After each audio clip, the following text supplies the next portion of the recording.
Market खुल चुका है और अभी एक्सिस बैंक जो है अपना 1058.45 पे ट्रेड कर रहा है, यानी कि ये अभी कितने से अप है 1.56% से ये अप है अभी 29 जैन 24 को।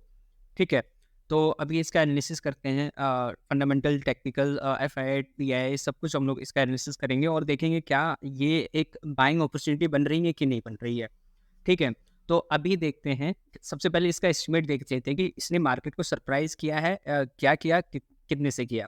तो इसकी रिपोर्ट आ गई थी ट्यूसडे 23 24 को आ गई थी और इसमें इसका अर्निंग जो है, अर्निंग ऑफ कोर्स इसमें बढ़ा है, जो है सरप्राइज़ किया है मार्केट को 0.76% से, एंड रेवेन्यू भी उसने सरप्राइज़ तो काफ़ी ज़्यादा कर दिया है, 7.42% से इसने सरप्राइज़ किया है मार्केट को। मार्केट को सरप्राइज़ करना मतलब क्या होता है? कई लोग का क्वेश्चन ये होता है कि सर ये मार्केट को सरप्राइज़ करना मतलब आप क्या बोलते हो? तो मार्केट को सरप्राइज़ करने का मतलब ये होता है कि मार्केट में जो भी एक्सपर्ट्स होते हैं, शेयर मार्केट के जो भी एक्सपर्ट्स होते हैं, जो इन सब में काम करते हैं, वो लोग एस्टिमेट अपना लगाते हैं कि जो है इसका अर्निंग ये होना चाहिए, इसका रेवेन्यू ये होना चाहिए। लेकिन उनके मुताबिक उनसे अगर उनके एक्सपेक्टेशन से ज़्यादा अगर अर्निंग्स और रेवेन्यू हो जाती है तो मतलब कि वो मार्केट को सरप्राइज़ करती है। ठीक है, ज़्यादा हो गया तो मतलब लोग बुलिश हो गए हैं और अगर कम हो गया मतलब माइनस में भी तो आ सकता है। अगर नेगेटिव हो गया तो वो लोग बेयरिश हो जाते हैं और वहाँ से भागने लगते हैं। ठीक है, इसलिए आप ज़्यादातर देखते होंगे कभी मार्केट गैप अप हो जाता है, गैप डाउन हो जाता है। तो ये सब भी एक उसमें रीज़न होता है कि जिसके कारण मार्केट गैप अप और गैप डाउन भी होता है। ठीक है, तो ये आप समझ गए। तो अर्निंग एंड रेवेन्यू के हिसाब से मार्केट को सरप्राइज़ मिला है। सरप्राइज़ मिला है क्या? आप एक जनरल एक्सपेक्टेशन लगा लीजिए कि अ, मार्केट नहीं, अभी तो स्टॉक के बारे में बात कर रहे हैं, मतलब एक्सिस बैंक का देख रहे हैं। तो एक्सिस बैंक में क्या हो रहा है कि सरप्राइज़ दोनों में मिला है, अर्निंग्स में भी मिला है और रेवेन्यू में मिला है। इसका मतलब ये है कि अभी जो है बुलिश अपॉर्चुनिटी बन रही है, मतलब बाइंग अपॉर्चुनिटी अभी इसके हिसाब से बन रही है। ठीक है? ध्यान रहे, अभी हम लोगों ने टेक्निकल्स नहीं देखा है, हम लोग एक बार टेक्निकल्स भी देखेंगे और टेक्निकल्स समझने के बाद ही हम लोग फंडामेंटल में जाएँगे और कुछ डिसीज़न ले सकते हैं। ठीक है? तो ये हो गया। चलिए सबसे पहले हम लोग अपना मंथली देख लेते हैं कि मंथली में ये क्या अपने को साइन दे रहे हैं। तो मंथली में अगर आप ध्यान से इसको देखें तो मंथली में ये अप ट्रेंड में ही है। ठीक है? यानी बुलिश साइन में है। ठीक है? ये बुलिश साइन में है और बुलिश साइन में है, बट अभी अभी अभी जो है मंथली के हिसाब से तो रेड दिखा रहा है। ठीक है? रेड कैंडल है, कोई दिक्कत नहीं है। मंथली में जनरल यही समझ सकते हैं कि अभी ये अप ट्रेंड में है। क्लियर। और इसका हम लोग एक बार देख लेते हैं कि ये इसका हाई जो है कहाँ पे लगा है, वो एक स्ट्रॉन्ग मंथली के हिसाब से वो क्या हो जाएगा, वो उसका रेजिस्टेंस हो जाएगा।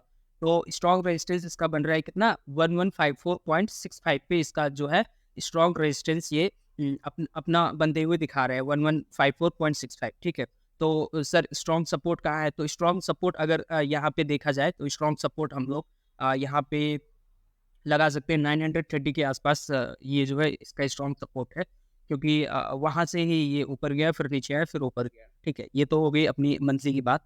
मंथली की बात होने के बाद हम लोग चलते हैं वीकली में और वीकली में देख लेते हैं कि वीकली में ये क्या हो रहा है। तो वीकली में अगर आप देखें तो वीकली में जो हम लोगों ने सपोर्ट एंड रेजिस्टेंस का लाइन ड्रॉ किया था उसी के हिसाब से है।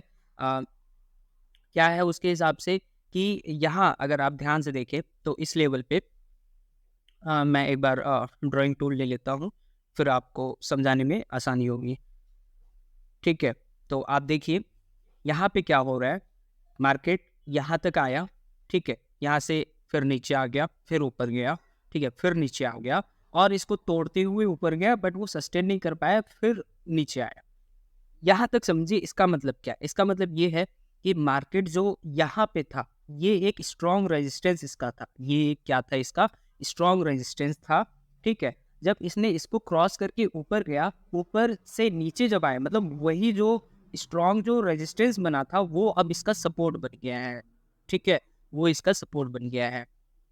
तो इसका मतलब ये है कि इसका जो सपोर्ट ज़ोन, जो सपोर्ट एरिया अपना निकल के आता है, वो 930 से वीकली टाइम फ्रेम पे हम लोग बात कर रहे हैं। 930 से ये कहाँ तक जा सकता है? 974। ठीक है?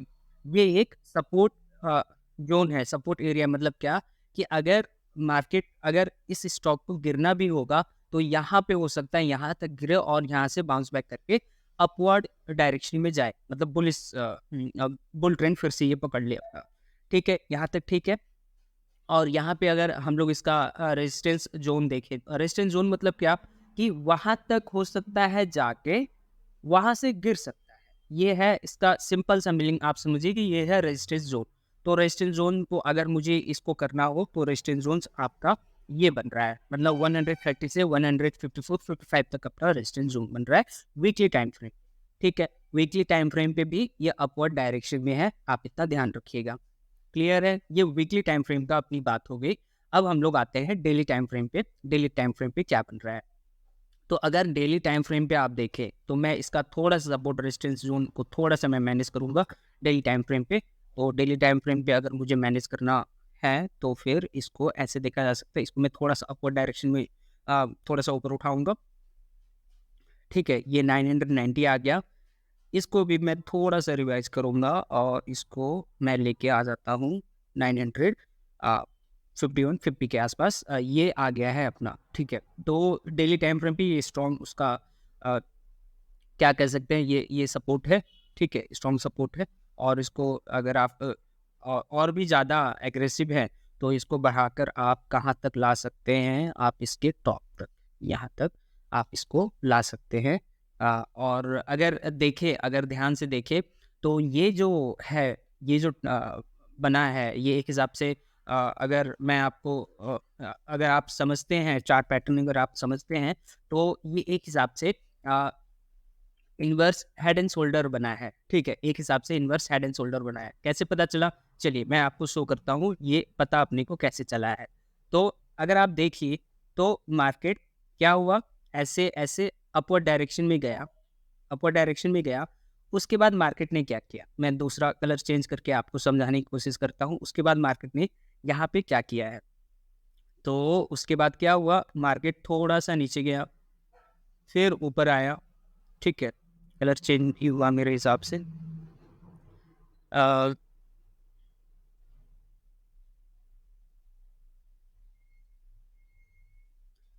ठीक है, फिर क्या हुआ, फिर ये जो है फिर नीचे आया, नीचे आया, नीचे आया, यहाँ तक गया, फिर ये यहाँ से रिवर्स किया, फिर वही सेम रेजिस्टेंस पे गया, फिर नीचे फॉल किया, फिर उसको तोड़ते हुए ये ऊपर चला गया। तो अगर आप सिर्फ इस एरिया को देखें, इस एरिया को देखें अगर आप सिर्फ, तो क्या हो रहा है, तो यहाँ पे देखिए रिवर्स हेड एंड शोल्डर बन रहा है, यानी इसका ये एक इसका, ठीक है, शोल्डर, फिर उसके बाद ये इसका हेड हो गया। ठीक, फिर इसके बाद ये इसका क्या हो गया, ये शोल्डर हो गया और शोल्डर को क्रॉस करते हुए वो ऊपर निकल गया। ऊपर निकलने के बाद ध्यान दीजिए, ऊपर निकलने के बाद ये क्या हुआ, ये वहां ऊपर गया, थोड़ा बहुत इधर उधर किया, फिर से यहाँ पे नीचे आ गया है और इसको बोलते हैं रिटेस्ट पॉइंट। ठीक है, जब भी कोई चार्ट पैटर्न बन रहा है और उस पैटर्न को रिटेस्ट करने फिर से आ रहा है और वहां से बाउंस बैक यानी बुलिश कैंडल बना रहा है, तो इसका साफ मतलब होता है कि वहां पे अब बुलिश मतलब इस हिसाब से क्या हो रहा है, बुल ट्रेंड स्टार्ट है। ठीक है, तो ये अपना एक सिंपल सा लॉजिक था। अब बात आती है कि सर इसका, ठीक है, ये हो गया, अब इसमें टारगेट क्या रखे, स्टॉप लॉस क्या रखे, और क्या अभी ये एंट्री टेक्निकल के हिसाब से सही है। तो अभी अगर देखा जाए तो टेक्निकल के हिसाब से ये बेस्ट अपॉर्चुनिटी है बाई करने का। ठीक है, टेक्निकल के हिसाब से ये बेस्ट अपॉर्चुनिटी है बाई करने का। और आप अपने रिस्क मैनेजमेंट के हिसाब से, अपने डाइवर्सिफाइड इन्वेस्टमेंट के हिसाब से आप इसको स्टार्ट कर सकते हैं। ठीक है, यहाँ तक आप इसको देखिए। और सॉरी, वो थोड़ा डिस्टर्ब हो गए थे। चलिए, ठीक है, अभी अभी बात यही कर रहे थे कि ये ऊपर मतलब बुलिश ट्रेंड में ये है और अपने को बेस्ट बाइंग अपॉर्चुनिटी मिल रही है। तो इसका स्टॉप लॉस अगर देखा जाए तो स्टॉप लॉस कहाँ पे लगाया जा सकता है, तो स्टॉप लॉस में थोड़ा सा इसको ऊपर रिवाइज करता हूँ और रिवाइज करने के बाद देखते हैं कि इसका स्टॉप लॉस कहाँ पे लग सकता है। ठीक है, तो डेली टाइम फ्रेम पे इसको मैंने ऊपर उठाया। चलिए इसको यहाँ पे थोड़ा सा नीचे 79, तो ये इसका जो स्टॉप लॉस निकल के आ रहा है वो 979 मीन्स 980 के पास इसका स्टॉप लॉस है। ये आपका स्टॉप लॉस है। और टारगेट क्या होगा, तो टारगेट अगर आप शॉर्ट टर्म ट्रेडर हैं, मतलब अ, ठीक है, कुछ वीक्स के लिए हैं, कुछ डेज़ के लिए हैं, शॉर्ट टर्म ट्रेडर हैं और आपको डर लगता है वहाँ से मतलब कहीं रिवर्स ना हो जाए, इधर-उधर ना हो जाए, तो आप उसका टारगेट आप क्या लेके चलिए। अ, उसका टारगेट मैं आपको बताता हूँ आप क्या लेके चलिए। उसका टारगेट आप लेके चलिए 140 के सॉरी 1140 के हिसाब से आपका वो टारगेट होगा और वहाँ से अगर वो रिवर्स करता है तो निकल जाइए। And if you are long term holder, तो लॉन्ग टर्म होल्डर हो तो फिर कहने की कोई बात ही नहीं है, आप इसको ट्रेड करते जाइए और ये स्टॉक जो है ये काफ़ी अच्छा स्टॉक है। ठीक है, ये कहा जा सकता है लार्ज कैप है, तो अच्छा स्टॉक्स तो है ही, क्लियर ना, है ना? और क्या कहा जाए, इसका एस्टीमेट बहुत अच्छा है। सो मतलब एक है, मतलब कि अच्छा स्टॉक है, आप इसको कंसीडर कर सकते हैं, अपने पोर्टफोलियो में इसको शामिल कर सकते हैं। ठीक है, ये तो हो गई टेक्निकल की बात। टेक्निकल में हम लोगों ने जान लिया कि इसका स्टॉप लॉस 980 के पास है और target 1140 if you are short term, and if you are long term then 1155 1170, 1200 1300 कहाँ जाएगा पता नहीं है। क्लियर है? यहाँ तक आपको समझ में आ गया? चलिए, ये तो बात हम लोगों ने कर लिया है, टेक्निकल की बात हम लोगों ने कर ली। अब हम लोग आ जाते हैं फंडामेंटल में कि क्या है। तो फंडामेंटल में हम लोग देखते हैं क्या है, एक बार स्टार्ट करते हैं। तो एक्सिस बैंक का फंडामेंटल देखते हैं। करंट प्राइस अभी 1057 पे चल रहा है एंड हाई लो इसने 1152 814 का बनाया है। मार्केट कैप आपको पता है लार्ज कैप स्टॉक है ये। ठीक है, 1 ईयर का अगर डेटा देखें तो फिर इसका ग्राफ जो है ये अपवर्ड डायरेक्शन में ही है, एंड 3 ईयर्स का अगर डेटा देखें तो भी अपवर्ड डायरेक्शन में है, 5 ईयर का भी डेटा देखें तो भी अपवर्ड डायरेक्शन में है।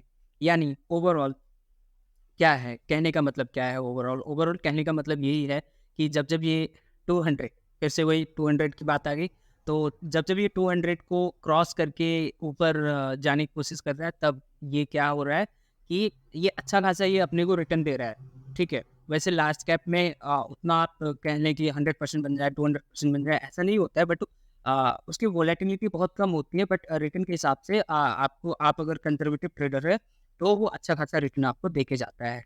ठीक है, इसकी एक्सपेक्टेड ग्रोथ क्वार्टर है, अभी देखते हैं कि क्या है इसमें। कंपनी ने बहुत अच्छा प्रॉफिट ग्रोथ किया है, उसका CAGR 91.9% है 5 ईयर्स में, ये बहुत बड़ी बात होती है। और कंपनी की वर्किंग कैपिटल रिक्वायरमेंट रिड्यूस हुआ है, ठीक है, 85.7 डेज से 22.8 डेज का। ठीक है, ये सब टर्म्स क्या होते हैं धीरे धीरे हम लोग बाद में सीखते जाएंगे, बस अभी आप ध्यान दीजिए कि मैं क्या क्या आ रहा हूँ, आपको बताना क्या चाह रहा हूँ। ठीक है, कॉन्स में यही है कि इन सब का कंडीशन लाइबिलिटी है, प्रोमोटर होल्डिंग लो है, स्टॉक जो है 2.54 टाइम्स बुक वैल्यू से ज़्यादा ट्रेड कर रहा है।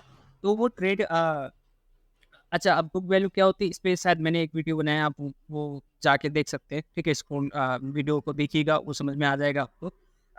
चलिए, पेयर कंपैरिजन में क्या है, सबसे फर्स्ट पोजीशन पे HDFC बैंक है, इस पे मैंने वीडियो बना के डाल दिया है, आप उसको देख सकते हैं। ICICI बैंक पे वीडियो बना है, एक्सिस बैंक पे अभी मैं वीडियो बना रहा हूँ, और एक प्लानिंग ये भी है कि कोटक महिंद्रा बैंक पे भी मैं एक वीडियो बना दूँ, जिससे कि आपको ये जितने भी सारे लार्ज कैप स्टॉक्स हैं, आप उसमें एक अपना डिसीजन ले सके।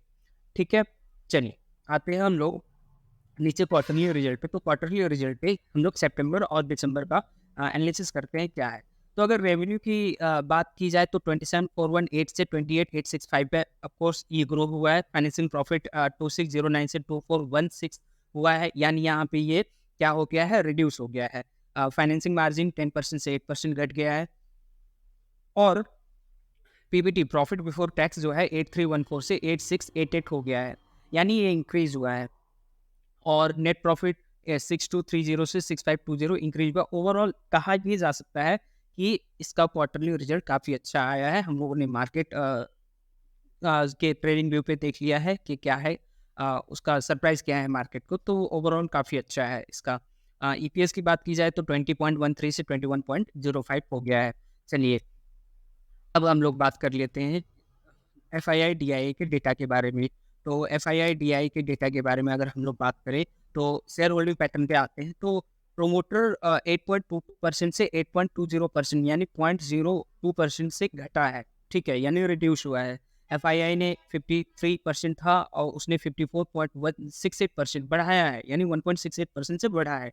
ठीक है, DIA ने 29.03 से 28.83 घटाया है, और पब्लिक 9.76 से 8.27 पे आ गई है, यानी पब्लिक का स्टेक जो है घटा है। बट अगर आप ध्यान से देखें तो एफआईआई ने अपना स्टेक जो है वो बढ़ाया है। इसका मतलब क्या है? मतलब आप समझ सकते हैं। तो हम लोग अगर 3 पैरामीटर्स में भी देखें ना, तो 3 पैरामीटर्स में क्या है? 3 पैरामीटर्स में यही है कि टेक्निकल के हिसाब से ये काफ़ी अच्छा चार्ट पैटर्न बनाया है, रिटेस्ट करने आया है और वो एक बाइंग अपॉर्चुनिटी है। स्टॉप लॉस टारगेट मैंने आपको बता दिया है, ठीक है? और फंडामेंटल में भी अगर देखें तो फंडामेंटल में इसका क्वार्टरली रिजल्ट अच्छा आया है, मार्केट को सरप्राइज़ किया है, ठीक है? फंडामेंटल भी अच्छा है। शेयर होल्डिंग पैटर्न के हिसाब से शेयर होल्डिंग पैटर्न में भी ठीक है, वैसे एफआईआई, डीआईआई दोनों तो नहीं बढ़े, लेकिन एफआईआई ने अपना 1.68% से स्टेक बढ़ाया है, वो बहुत बड़ी बात होती है, तो आप उसको कंसिडर कर लीजिएगा, ठीक है?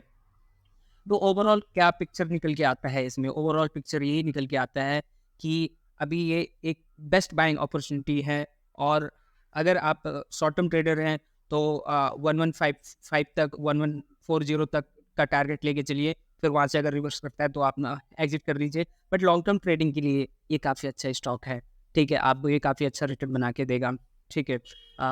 अगेन फिर से मैं कहना चाहूँगा कि आई एम नॉट अ सेवी एडवाइजर, ठीक है? एंड ये सिर्फ मेरा एनालिसिस है, इतने सालों की मेहनत से इतना एनालिसिस मैं कर पाता हूँ। एंड ये सिर्फ मेरा व्यू पॉइंट है, आपका व्यू पॉइंट अलग हो सकता है। सो आपका पैसा है, आपको इन्वेस्ट करना है, सोच कर समझ कर इन्वेस्ट करिएगा। ना ही मेरे टिप्स पे, ना ही किसी के टिप्स पे आप जो है इसको ठीक है इम्प्लीमेंट कर लीजिएगा कि हाँ ठीक है सारा पैसा लगा दो। ऐसा कुछ मत करिएगा, अपने इन्वेस्टमेंट को डाइवर्सिफ़ाई करिएगा। स्टॉक मार्केट है, इसमें रिस्क होता है, ठीक है? कितना भी आपको कॉन्फिडेंस आ जाए, एक बार में एक पैसा मत लगाइएगा, ठीक है? ये मेरी रिक्वेस्ट है आपसे। और अगर आपको लगता है कि मैंने कुछ आपको इंसाइटफुल इन्फॉर्मेशन दी है, तो प्लीज़ इस चैनल को ग्रो करने में आप हेल्प करिए, लाइक करिए, शेयर करिए, सब्सक्राइब करिए और अ, हम लोग और आप लोग, ठीक है? अ, हम लोग जो है ऐसे ही ग्रो करते रहें मार्केट में। अ, बस यही है एंड आपने इतना अपना समय दिया, उसके लिए थैंक यू वेरी मच।